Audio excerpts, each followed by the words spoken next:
Assalamualaikum warahmatullahi wabarakatuh. Selamat malam, selamat bertemu kembali di perkuliahan pengantar ekonomi dan bisnis.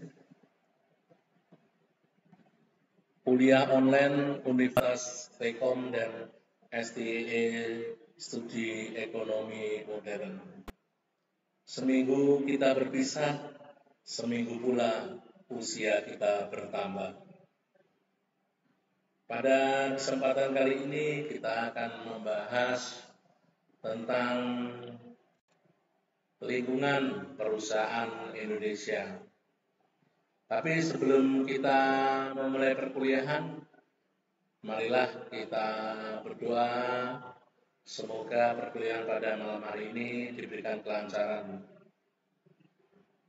Untuk yang muslim, kita awali dengan membaca basmalah bersama-sama. Bismillahirrahmanirrahim. Untuk yang beragama non-muslim, silakan Anda berdoa menurut agama dan keyakinan Anda.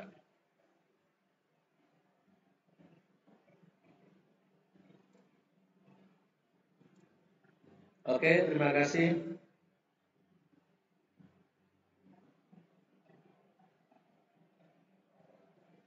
Kita awali dengan lingkungan perusahaan di Indonesia.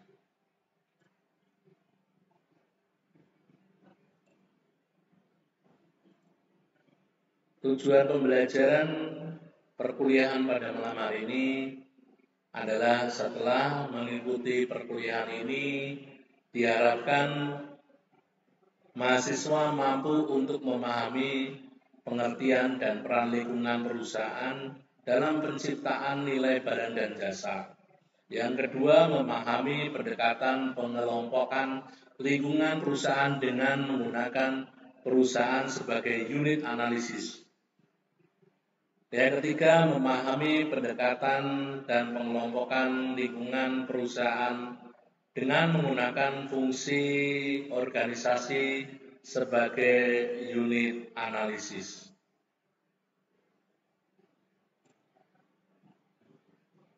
Kita awali perkuliahan pada malam hari ini dengan pengertian dan peran lingkungan perusahaan dalam penciptaan nilai barang dan jasa.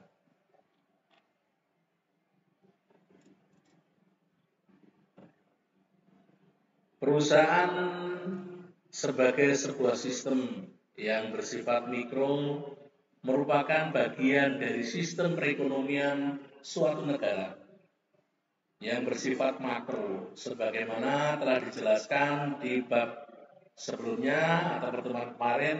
Sektor perusahaan yang merupakan agregat dari aktivitas produksi berbagai jenis barang dan jasa yang dilakukan oleh swasta nasional, baik perorangan maupun kelompok atau badan usaha, swasta asing serta badan-badan usaha milik negara merupakan salah satu sektor ekonomi. Karena perusahaan sebagai sebuah sistem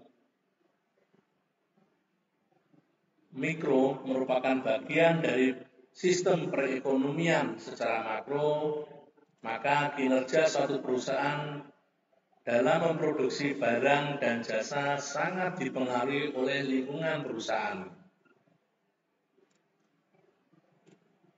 Lingkungan perusahaan atau business environment adalah sekumpulan sumber daya atau resources, kekuatan atau force, dan lembaga atau institution yang memiliki pengaruh terhadap perusahaan dalam penciptaan nilai atau values, barang atau goods, dan jasa atau service. Adapun yang dimaksud dengan nilai atau value adalah kumpulan manfaat atau utility yang dapat diberikan suatu produk. Nilai suatu barang dan jasa dapat dilihat dari dua perspektif, yaitu nilai dari sudut pandang konsumen dan nilai dilihat dari sudut pandang perusahaan. Nilai dari sudut pandang konsumen dilihat dari sudut pandang konsumen, nilai suatu produk menurut Gigen dapat dirumuskan dengan persamaan V adalah nilai atau value, Q adalah kualitas atau quality, F adalah filter produk yang dianggap memiliki nilai oleh konsumen, P adalah price atau harga beli produk oleh konsumen. Suatu produk akan memiliki nilai yang semakin tinggi dari sudut pandang konsumen apabila dengan harga yang sama konsumen memperoleh produk yang memiliki kualitas dan fitur yang lebih baik. Dengan kata lain, nilai suatu produk akan bertambah dari sudut pandang konsumen apabila dengan pengeluaran yang sama mereka akan memperoleh produk yang lebih besar. Nilai dari sudut pandang perusahaan. Nilai dilihat dari sudut pandang perusahaan adalah selisih dari kesediaan pembeli untuk membayar harga suatu produk dengan biaya yang dikeluarkan perusahaan untuk memperoleh produksi barang atau jasa sampai menyediakan barang dan jasa tersebut di tempat pembeli yang membutuhkan. Dengan demikian, menurut perspektif nilai, suatu produk dapat dinilai dari kemampuan produk tersebut untuk menghasilkan margin keuntungan atau profit margin. Penciptaan nilai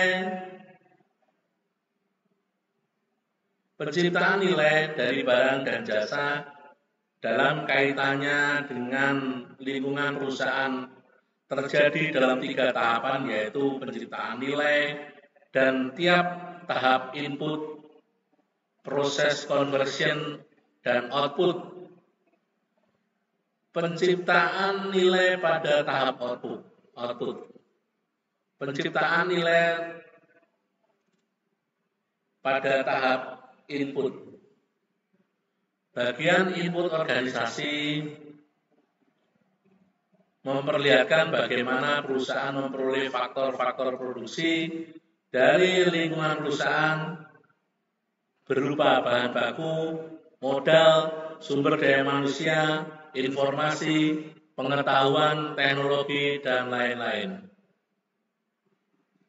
Cara perusahaan memilih dan memperoleh input yang diperlukan untuk menghasilkan barang dan jasa akan sangat menentukan berapa besar nilai atau value yang dapat diciptakan oleh perusahaan pada tahap ini atau input state. Sebagai contoh, apabila terdapat 2 pabrik mie instan yang saling bersaing, di mana salah satu pabrik tersebut memperoleh bahan baku terigu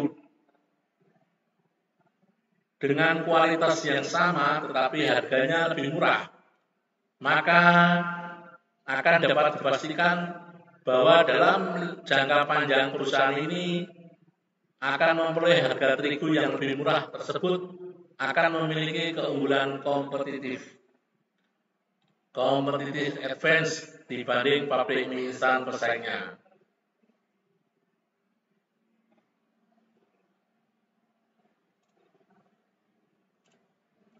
Porter memperkenalkan konsep rantai nilai atau value chain untuk menganalisis penciptaan nilai pada setiap tahapan aktivitas pembuatan barang dan jasa. Di dalam konsep ini, aktivitas perusahaan dibagi-bagi menjadi berbagai aktivis yang secara strategis dianggap relevan untuk dapat mengetahui biaya yang timbul pada setiap tahapan aktivitas dan mengetahui berbagai kemungkinan yang dapat diperoleh perusahaan untuk melakukan diferensiasi pada setiap tahap aktivitas. Pemasok atau supplier memiliki rantai nilai yang berasal dari proses sebelumnya dan proses di dalam pemasok sendiri. Begitu pula dengan saluran distribusi dan konsumen. Sebagai contoh pemasok crude palm oil yang merupakan bahan baku industri minyak goreng. Pemasok CPO ke industri minyak goreng memperoleh bahan baku CPO berupa tandan buah segar sawit dari perkebunan sawit. Kualitas tandan buah segar sawit yang dipasok oleh perkebunan sawit akan mempengaruhi jumlah CPO yang dihasilkan. Selanjutnya, bahan baku yang dipasok oleh pemasok akan digunakan untuk memproduksi produk oleh perusahaan dan perusahaan menambahkan nilai dalam rantai nilai perusahaan atau firm value chain. Demikian seterusnya sampai akhirnya rantai yang terjadi di perusahaan dan saluran pemasaran bertemu dengan rantai nilai yang dimiliki pembeli atau buyer value chain. Dengan demikian, input memiliki peran yang sangat strategis dalam menentukan daya saing perusahaan. Proses penciptaan nilai tahap input ini merupakan aktivitas inbound logistik. Penciptaan nilai pada tahap proses, ya. Penciptaan nilai pada proses converse state.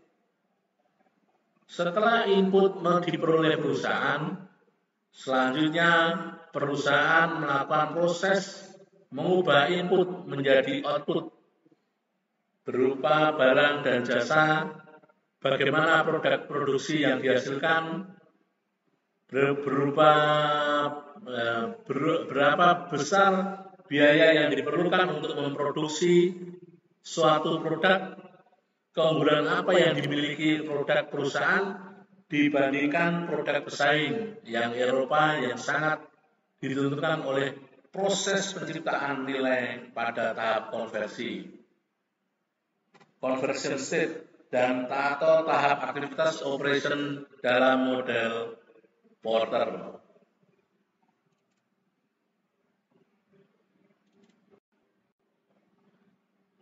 Penciptaan nilai pada output. Kita akan bicara masalah penciptaan nilai pada output. Setelah input diperoleh perusahaan, selanjutnya perusahaan melakukan proses mengubah input tersebut menjadi output berupa barang dan jasa.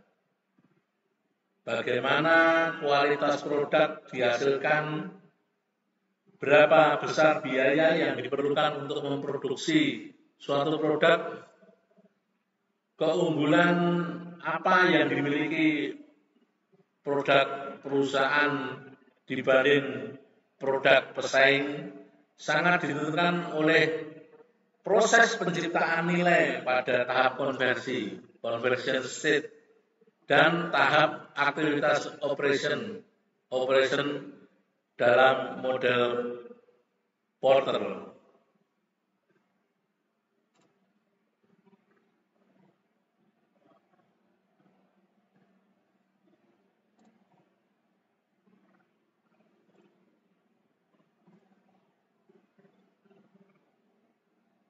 Penciptaan nilai pada tahap output.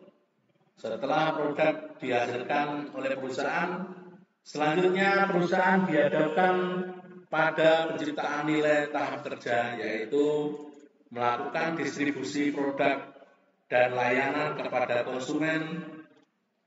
Berbagai layanan yang diberikan perusahaan seperti layanan rumah jual, atau after sales service, atau pengiriman barang yang tepat waktu dapat menciptakan nilai bagi konsumen atau pelanggan.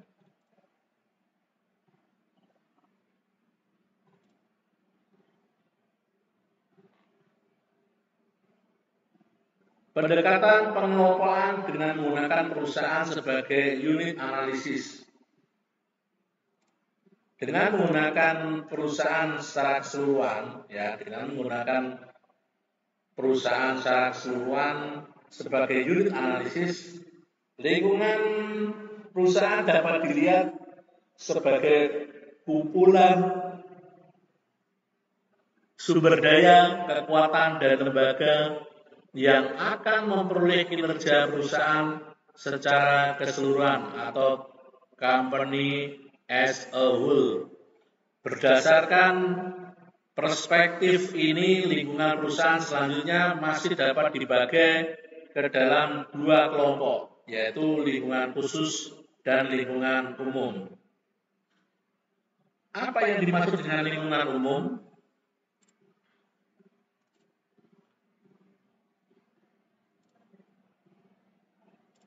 Lingkungan umum,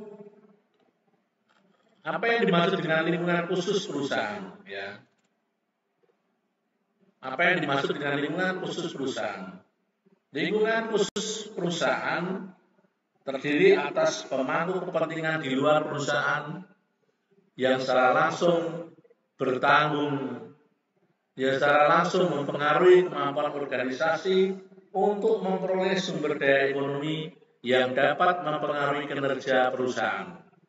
Selain itu, lingkungan khusus perusahaan memiliki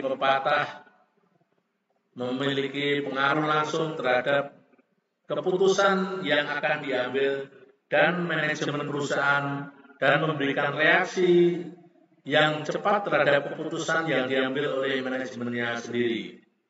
Menurut Robin dan Fuller, lingkungan khusus perusahaan terdiri dari pemasok, ya, kemudian selain pemasok, supplier, ya.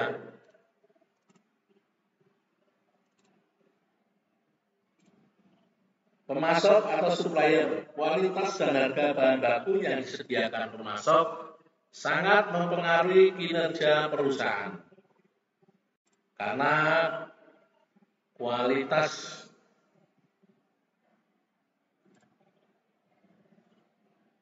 dan harga bahan baku dapat menentukan bersaing atau tidaknya produk perusahaan dengan para pesaing. Pesaing atau kompetitor. Rinso dan Soklin saling bersaing untuk menyebutkan atau memperebutkan bagian pasar dari segmen deterjen. Selain pesaing yang berasal dari perusahaan yang memproduksi produk yang sama, pesaing dapat pula berasal dari perusahaan yang memproduksi produk substitusi, yaitu produk yang memiliki bentuk fisik berlainan dengan produk perusahaan, tetapi memiliki fungsi yang sama. Misalnya pada saat harga tiket pesawat terbang Jakarta-Padang mengalami penurunan harga yang sangat besar dan tidak terlalu jauh dengan transportasi darat, maka hal tersebut akan mendorong konsumen untuk memilih transportasi pesawat atau alih-alih naik bus. Bagaimana pesaing atau kompetitor memiliki pengaruh terhadap kemampuan perusahaan untuk memperoleh sumber daya ekonomi, khususnya laba.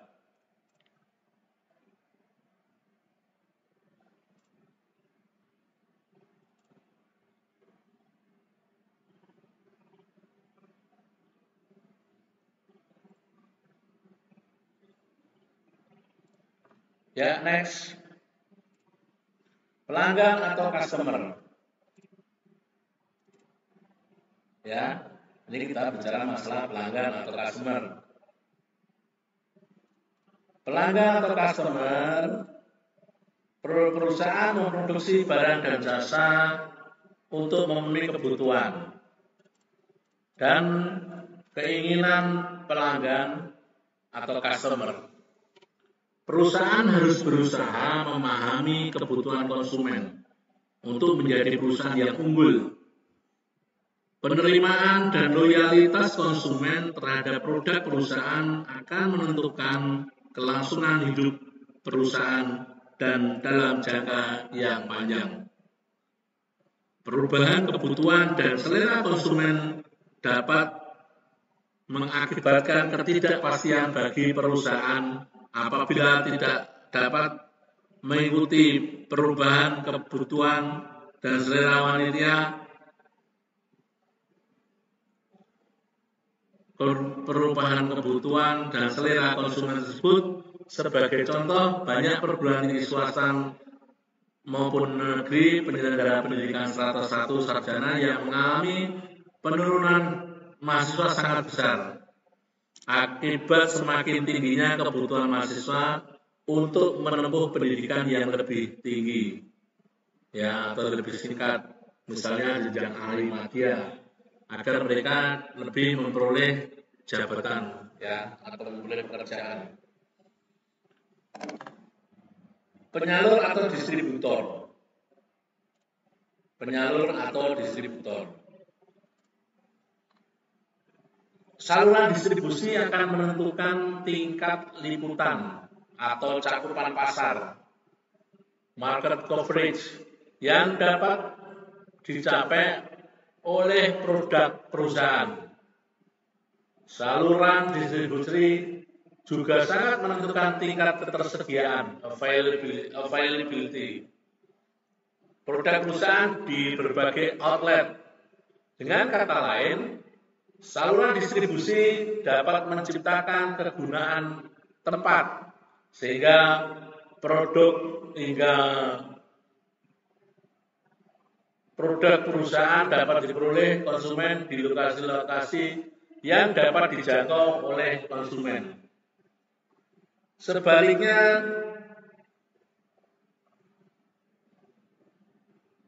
sehingga produksi tersebut keterbatasan saluran distribusi akan mengakibatkan kesulitan yang menempatkan produk perusahaan di tempat yang dibutuhkan oleh konsumen.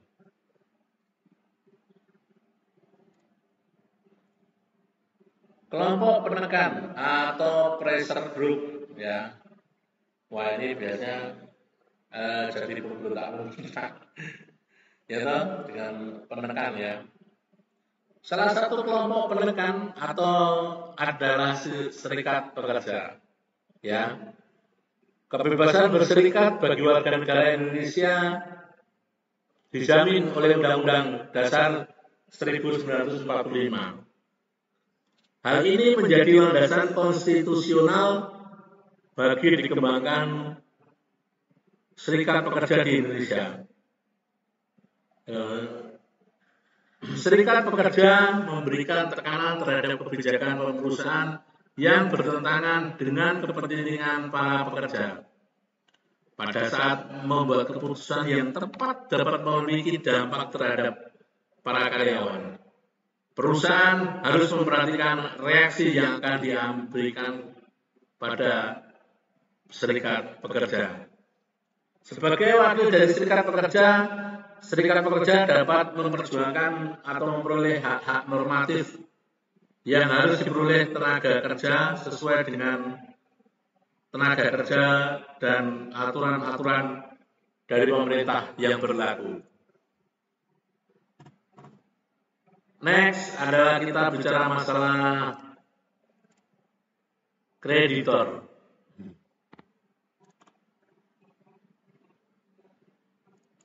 Kreditor tahu ya, buat teman-teman ya, yang suka jalan-jalan menggunakan mobil atau motor, ya belum tentu motor lunas ya, masih ada ekstra berapa, ya kita juga nggak tahu, wallahu alam. Kreditor, selain mengandalkan modal sendiri yang diperoleh dari setoran para pemegang saham, perusahaan ini pada umumnya membutuhkan bantuan lembaga keuangan bank untuk menunjang untuk menunjang kecukupan modal. Sebagai lembaga pemberi kredit, bank akan membebankan bunga yang harus dibayar oleh perusahaan sebagai balasan jasa terhadap dana jasa yang mereka pinjamkan. Kemampuan perusahaan untuk memperoleh pinjaman dari bank selain dipengaruhi oleh tersedianya jaminan, juga sangat ditentukan oleh kinerja keuangan perusahaan, yakni perusahaan akan mampu membayar lebih yang jatuh tempo sehingga kredit yang diberikan oleh bank tidak akan berkembang menjadi kredit macet. Yang bermasalah menjadi kredit macet. Lingkungan umum perusahaan.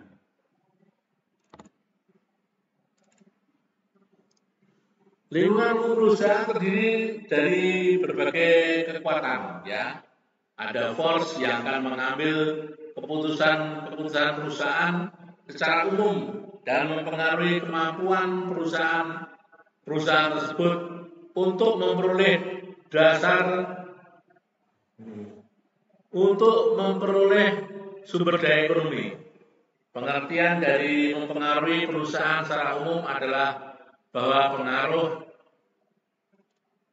kekuatan ekonomi atau economic force. Kekuatan ekonomi memiliki pengaruh makro terhadap kinerja perusahaan yang ada di Indonesia secara keseluruhan. Sebagai contoh, krisis ekonomi yang terjadi di 98 telah mengakibatkan ambruknya ekonomi Indonesia disertai dengan kebangkrutan perusahaan dan pensiunan lapangan kerja atau pensiun di lapangan kerja, ya.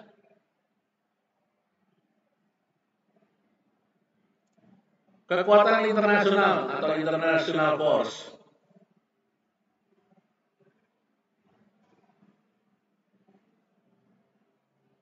Kekuatan internasional atau international force.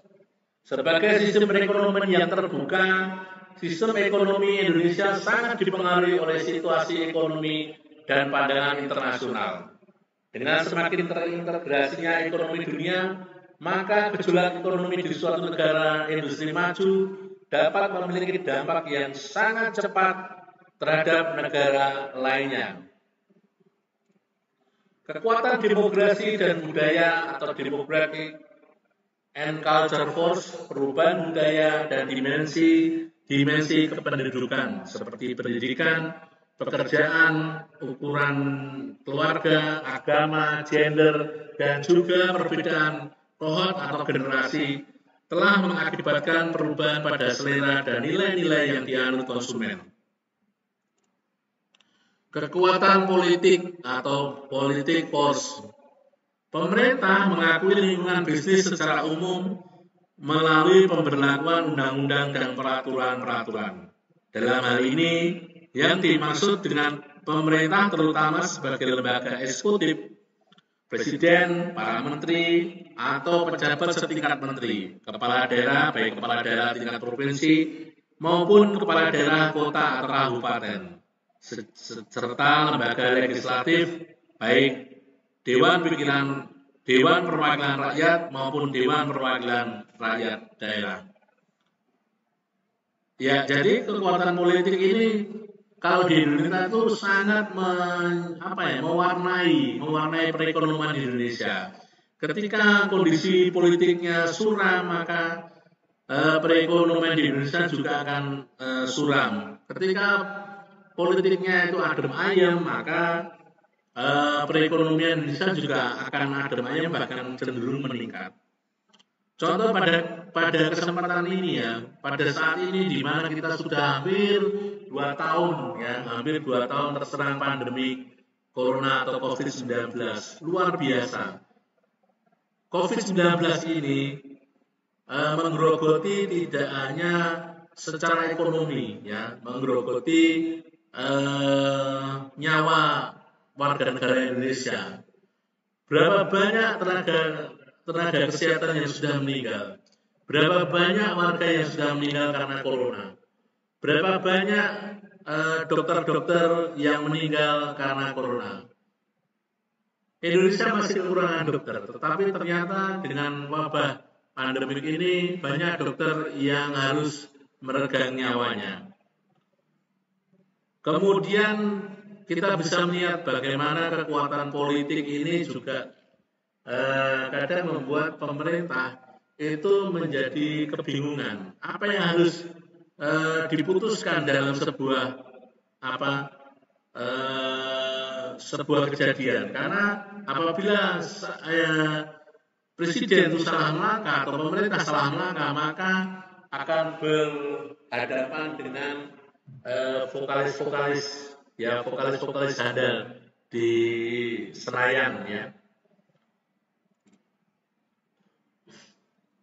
Kita di sini bicara masalah lingkungan pasar ya. Lingkungan pasar atau market environment mencakup interaksi antara perusahaan dan dengan berbagai pihak yang terjadi melalui mekanisme pasar atau berbagai persetujuan tertentu antara perusahaan dengan pihak-pihak tersebut, misalnya kontrak penjualan antara penjual dan pembeli. Di Indonesia, pasar ini kan luar biasa. Di samping sebagai interaksi jual beli, ya, pasar juga menjadi interaksi tali silaturahmi. Kita bisa melihat bagaimana hubungan penjual dan pembeli di pasar itu lebih erat hubungannya dibanding ketika kita belanja di mall. Pasar itu menjadi pusat gotong royong di Indonesia. Pasar itu menjadi pusat terjadinya kontak sosial, ya. Baik si kaya, si miskin, semua saja di pasar itu. Tidak kemudian si kaya yang harus di subyo dan si miskin kemudian harus tersandung-sandung kasus terus enggak, ya. Kita harus pahami bahwa lingkungan pasar di Indonesia itu bisa menjadi ajang silaturahmi, ya. Yang terakhir adalah lingkungan non-pasar, meliputi berbagai tatanan sosial, politik, dan hukum yang berinteraksi di luar lingkungan pasar, tetapi memiliki pengaruh kuat terhadap pasar dan berbagai transaksi yang terjadi di lingkungan pasar. Oke, mahasiswaku semua yang mengambil mata